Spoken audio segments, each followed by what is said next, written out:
How do I transfer money from Bank of America to another bank? Hello everyone, I'm Anna here to guide you. So without any further ado, let's get started. First of all, log into the Bank of America website. Here on the top menu, find transfer and hover over it. Select transfer to other bank and click on it. Here you have to select where you are going to send money from. Select your checking account at Bank of America.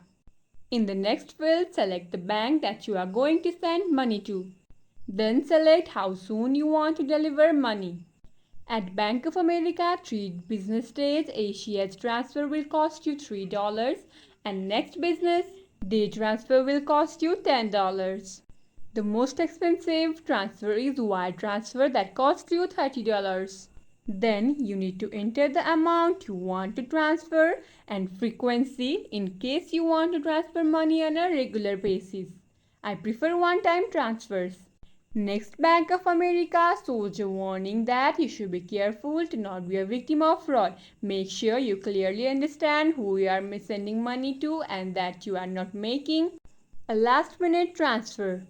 Then it shows you the summary of your transfer so that you will verify all the details. Scroll down and click on Make Transfer. And in this way you can transfer money from Bank of America to another bank. So that's it for the video. If this video helped you out, please leave a like and subscribe for more. Got questions? Please leave in the comments down below. Signing up until next time.